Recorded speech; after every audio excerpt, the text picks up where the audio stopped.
Let's get back to the product rule. Here's an example that looks like the examples we've seen before, but we're going to find that it is not like the examples we've seen. Square root of 2x times the square root of 3x. Well, product rule says we can multiply 2x by 3x and then take the square root. What's going to happen though? We'll get the square root of 6x squared. 6 isn't a square number, so we're not going to be able to take the square root of this whole thing and turn it into something completely nice looking. We won't be able to get rid of the square root. However, x squared is a square number, so we should be able to at least take that out of the square root, and here's how we can do that. The product rule tells us, if we use it in the opposite direction from the way we usually do, that the square root of 6 times x squared is the same as the square root of 6 times the square root of x squared. So now we can take the square root of that x squared to get x. So the 6 that's not a square number stays under the radical. The x that is a square number, we can take the square root of it, and now the radical goes away for that part. Conventionally, we would write this as x times the square root of 6, partly to avoid confusion as to whether the square root of 6x means that 6 is the radicand and we're multiplying that radical expression by x, or does that mean this is just not drawn well and that 6x is supposed to be the radicand? If we put the x in front, it avoids that confusion. So general practice is to put the radical part at the end of the expression. In this way, we can reduce our radicands to having the smallest number of factors possible. That's called simplifying the square root. So, like we saw before, we basically want to do two things. First, separate out all the square factors. And once we've identified them, we apply the square root to them. That's going to bring them outside of the radicand, whereas anything left that's not a square factor will still be left in the radicand. So we have to make that distinction. Let's see an example. The square root of 18. We want to separate out all the square factors. Well, how do we recognize a square factor? The easiest way, remember, is that square factors have even exponents. If the exponents are divisible by 2, that means we're able to take the square root of them. So, let's factor 18. We can write it as 3 times 6. 6 we can write as 2 times 3.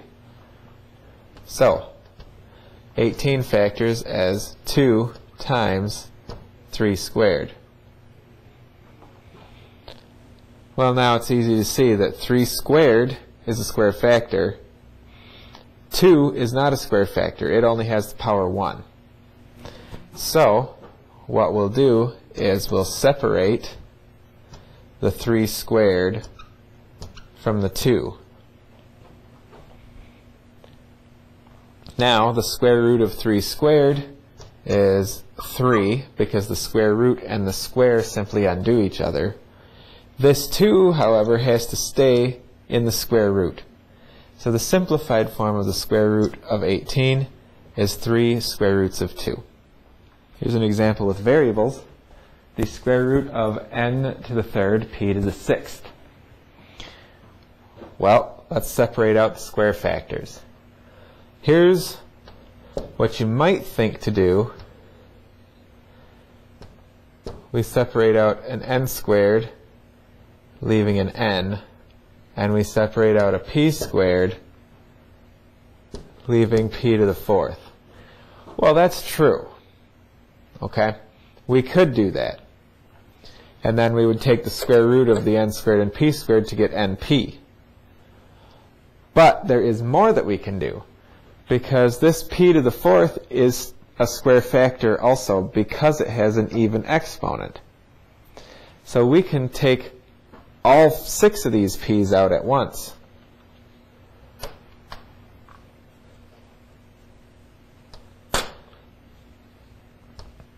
Okay? Square root of n squared p to the 6th times n.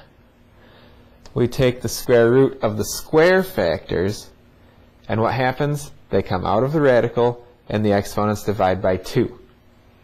Because when we take the square root, exponents divide by 2, because 2 is the index of the square root. This n, nothing happens to it, so it's still inside the square root. Notice, both in this example and the previous example, that what remains in the radical has exponent 1. Because if it had exponent 2 or more, we would be able to take something out, because the index is 2. And that is also going to be true of higher indexed radicals. And we'll see that in our next example. If we have radicals with indices higher than 2, the process to simplify them is very similar. We want to separate out the largest nth power if our index is n. If the index is 2, that means we have a square root, and we want to separate out the largest second degree factor, which would be the largest square factor. We've talked about that already. Okay, so if our index is higher than 2, doesn't matter what it is, we separate the largest nth power for our index n. And then we apply the nth root to it rather than the square root. Okay, so as an example, let's find the 7th root of a to the 20th power in simplified form. What is going to be the largest nth power? Well, n, our index is 7. The largest power of 7 that evenly divides into a to the 20th is going to be a to a power divisible by 7, where that power is less than or equal to 20. So in other words, we're looking for the largest multiple of 7 that's less than or equal to our exponent here. That's going to be 14. What's left over is 6. A to the 14th times a to the 6th. Now that we've separated out the largest 7th power, we apply the 7th root to it. 7th root of a to the 14th means we're going to divide the exponent by 7. So it's going to become a squared. This a to the 6th is going to be left inside the radical. And remember, index is 7. We have to remember to keep that. Otherwise it looks like a square root. Now notice, in our radicand, our exponent is 6. We weren't able to have that before with a square root because we'd be able to take out more square factors. But since this exponent 6 is less than our index 7, there's nothing we can do. We can't take the 7th root of that thing. This exponent would have to be at least a 7 to be able to take anything more out. So this is the simplified form of 7th root of a to the 20th power. Let's see one more. The 4th root of 96x to the 7th. First, we want to separate the largest 4th power. Okay? In other words, we're looking for exponents divisible by 4. Well, let's write 96 in exponential form first. If you factor that and write it in its prime factorization, it's 2 to the 5th times 3. So we have 2 to the 5th times 3 times x to the 7th. We're taking the 4th root of it. We want the largest 4th powers. Well,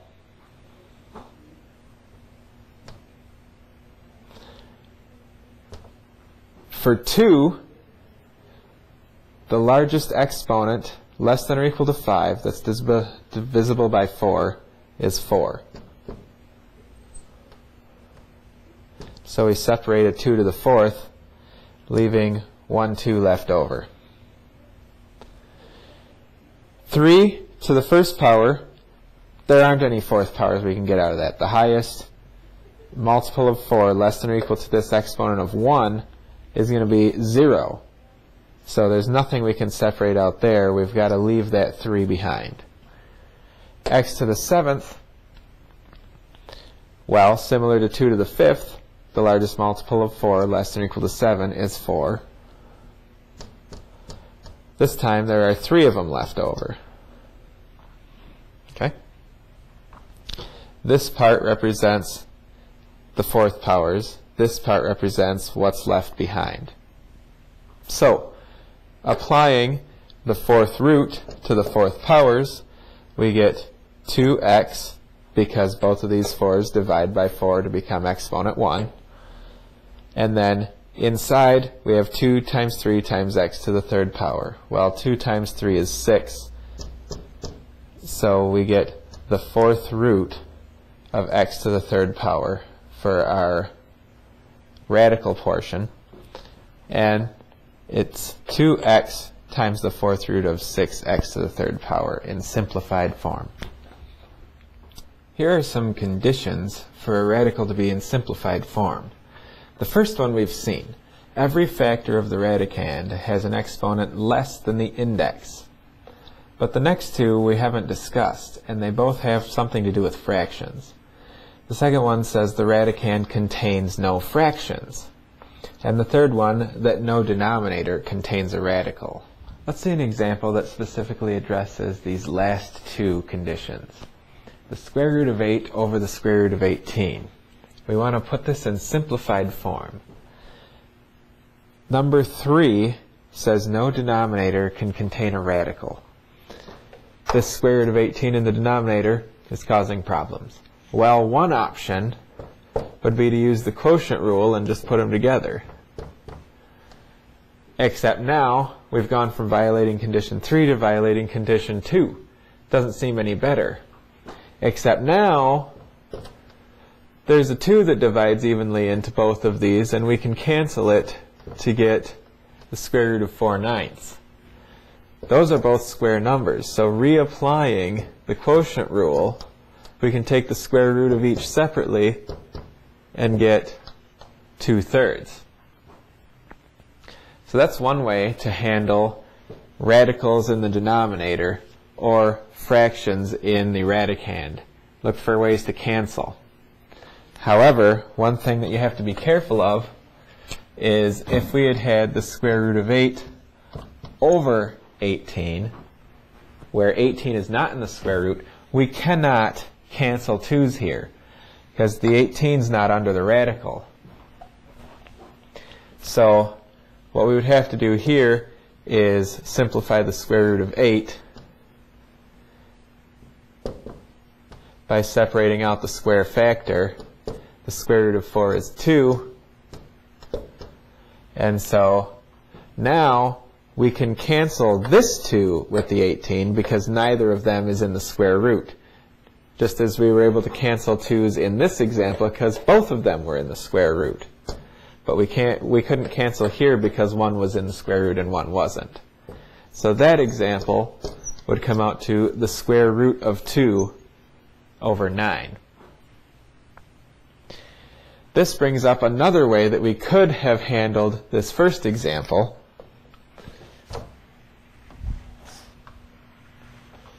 We could have simplified each of these individually. We already saw this is the square root of 4 times 2. This is the square root of 9 times 2. 4 and 9 are both squares, so we take the square root. We get 2 square roots of 2 on top, and in the bottom we get 3 square roots of 2. We still have a radical in the denominator, but square root of 2 over the square root of 2 is going to cancel, and we get 2/3 by that route as well. So there's more than one way to handle these.